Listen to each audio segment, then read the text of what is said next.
Good day, everyone. For this presentation, I will be discussing the three social theories: structural functional theory, conflict theory, symbolic interactionist theory perspective.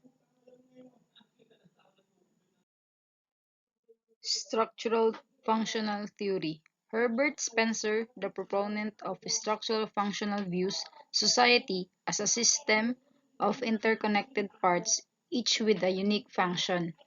The parts have to work together for stability and balance of society. Society is compared to the human body with different but interrelated parts performing different functions. Just as human body has many parts, society has different but interrelated components such as the family, the state, the school, the church, mass media, economics. For society to work properly, this must organize and cooperate. If one portion of the human body fails to function properly, the whole body is affected. Similarly, if one aspect of society fails to do its job, society as a whole will suffer. The health of each system affects the overall health of the organism or the society.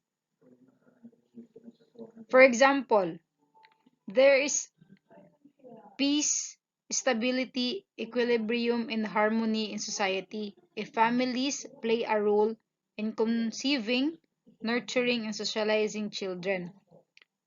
If education or schools effectively transmit knowledge, skills, and values, if politics effectively governs citizens, if economics effectively distributes goods and services, and if religion strengthens the moral fiber of society, when one social entity fails to fulfill its responsibilities, society's stability is jeopardized. For example, another example, the growth of single part and dual earner families means that families have less time, if any, to supervise their children's homework, potentially leading to an increase in non-performing students in school. In today's high-tech world, education educational institutions must teach adults new skills in order for them to adapt to the tech-savvy young and the rest of the world, as well as to be more successful at work. As the number of women in the workforce has increased, policies against sexual harassment and discrimination have been developed. The Cybercrime Act of 2012 was enacted to resolve legal problems in the Philippines relating to online communications and the internet. The functionalist theory of education focuses on how education serves the need of society through the development of skills, encouraging social cohesion.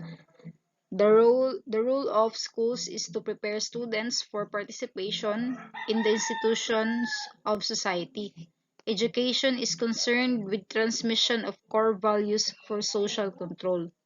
In this functionist theory, believe that the role of schools is to help the students be participative enough and be prepared to the transmission of every new generation and help them embrace the new society that they will face in the future. Education is concerned with socializing people by bringing together people from different backgrounds. The functionalist theory is focused on social stability and solidarity. Functionalists see education as a beneficial contribution to an ordered society. If we will talk this in this area, uh, it will tackle the functionalist was theory that was very useful because it was very centered that and stated that the functionalist theory is teaching a good outcome to the students in the future. When such improvement is beneficial to them, functionalists do not allow people to take an active part in improving their social climate. Instead, functionalism views active social reform as undesirable since society's different components can inevitably compensate for any issues that might arise. Schools, for example, may compensate for a lack of time and parental guidance at home. In this page, uh, it will help you analyze the purposes of schooling according to functionalists. The purposes of schooling according to the functionalist theory are intellectual purposes, acquisition of cognitive skills, inquiry skills, and political purposes, educate for future citizens, promote patriotism, promote assimilation of immigrants, ensure order, public activity, and conformity to laws. Third is economic purposes, prepare students for later work rules, select and train the labor force needed by society. In social purposes, promote a sense of social and moral responsibility, serve as a site for the solution of resolution of social problems, supplement the efforts of other institutions of socialization such as the family and the church. In this area or in this page, it was very detailed that um, the purposes of functionalist is to improve the sense and the importance of the students in the society. The next is conflict theory. According to this theory, there are always two opposing sides in a conflict situation. People take sides between maintaining the status quo and introducing change, then arrive at an agreement. Conflict theory welcomes conflict for that is the way to establishment of a new society. Um, in conflict theory, it was stated here that it, the society will not be improved without conflict. The conflict will be the way or the first step to establish the new society or to improve one society. Conflict theorists find potential conflict between any groups where inequality exists, racial, gender, religious, political, economic, and so on. Unequal groups also have competing beliefs and agendas, forcing them to compete against one another, according to conflict theories. The ever-changing nature of society is based on this constant rivalry between groups. Factory staff, for example, what want change, improve working conditions and higher pay. Naturally, the factory owners are opposed to this. The resolution of the dispute, on the other hand, leads to agreement and the shift in the factory's management that is satisfactory to both staff and owners. How proponents of conflict theory regard education. According to the conflict theory, education is not truly a social benefit or opportunity as seen by the functionalist. Rather, education is a powerful means of maintaining power structures and creating a docile work force for capitalism. Conflict theories call this the hidden curriculum. The hidden curriculum socializes young people into obedience and conformity for them to be developed as docile workers. In conflict theory believes that the aim of education is to sustain social inequality and the control of those who rule society, as well as to teach those in the working class to recognize their status as a lower class worker. Functionalists are adamantly opposed. They argue that adherence to policies, loyalty to law, respect for others, including authority, punctuality and integrity, and civil rights are taught in schools because they are core values of democratic way of life. It's not the it's not that they want employees to be docile, unquestioning and subservient for the rest of their lives while those in control stay in power. The third theory is the symbolic interactionist theory perspective. There are three tenets of symbolic interactionist theory. An individual's action depends on meaning. We act based on on the meaning we give to symbols. Symbols can be actions, objectives, or words. If a student understands that teacher believes in his or her ability, he or she tries his or her best prove that indeed he or she is able. If a teacher does otherwise, a student tends to have to behave in accordance with teacher's poor perception.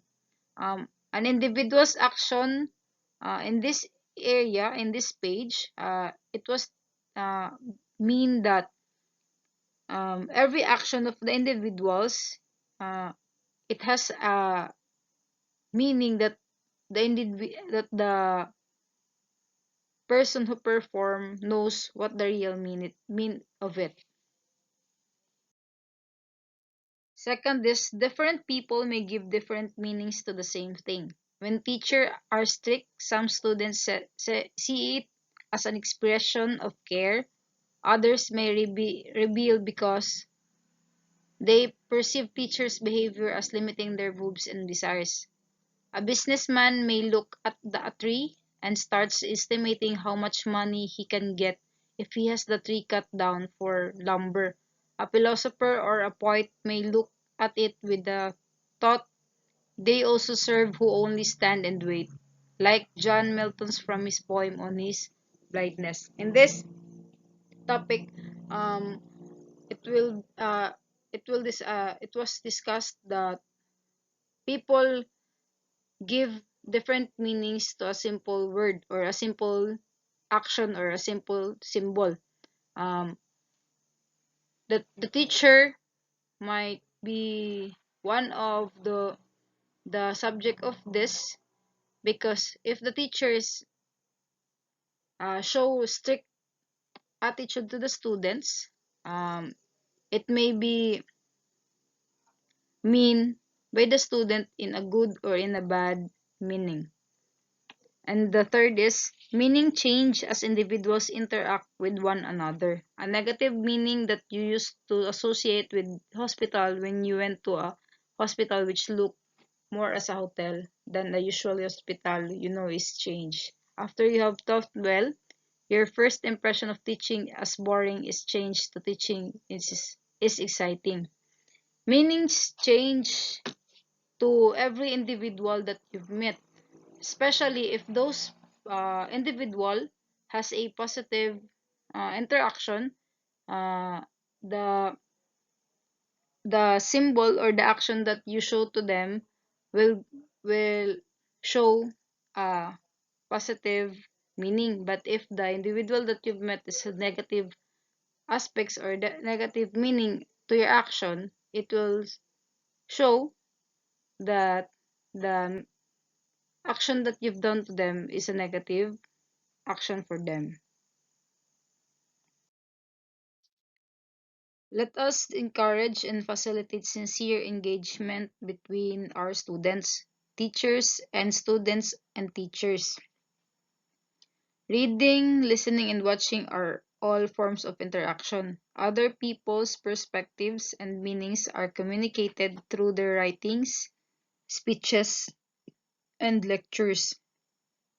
expressing our faith, confidence in our students' abilities, and recognition of their being through positive symbols such as gestures, sentences, acts, and appearances is in reality, our faith in our students has a positive impact on us as well. We've noticed that we're more prepared in class, more compassionate, and more competent. The symbolic interactionist perspective, also known as symbolic interactionism, directs us sociologists to consider the symbols and details of everyday life, what these symbols mean, and how people interact with each other. This is the implications to teaching. Symbolic interactionist theory claims that people communicate with one another by symbols. As the name suggests, people use language as a primary sign. People assign meanings to symbols according to the symbolic interactionist viewpoint and then act on their subjective interpretations, which is particularly obvious. Um, Faulty communications can result from differences in the perception of the same events and symbols. This happens in real life. It is important that our symbols are understood by others in the way they were intended to be. Sometimes it happens in the language, or which is the symbol, speak. Often we are misunderstood or we misunderstood others, so let's keep on communicating. Um,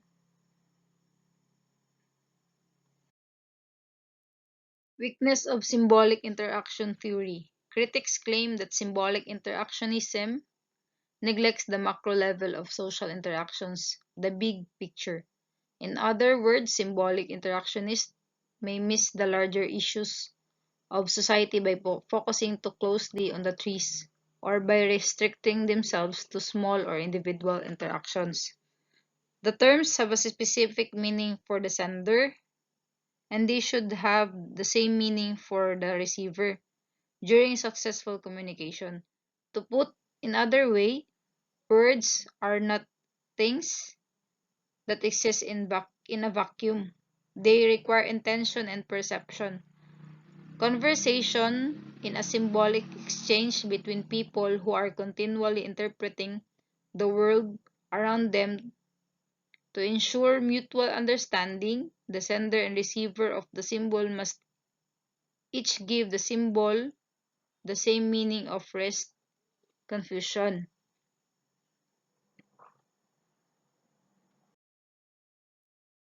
And that was all my discussion.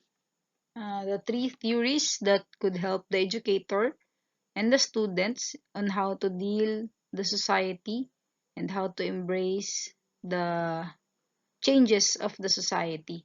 And this page, you will see that there is a link, and that link will um, help you to elaborate or to know if you learn on my discussion.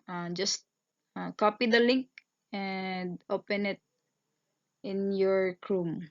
And that was all. And thank you for listening. And I am Crystal Maybe Romero from BSED 2.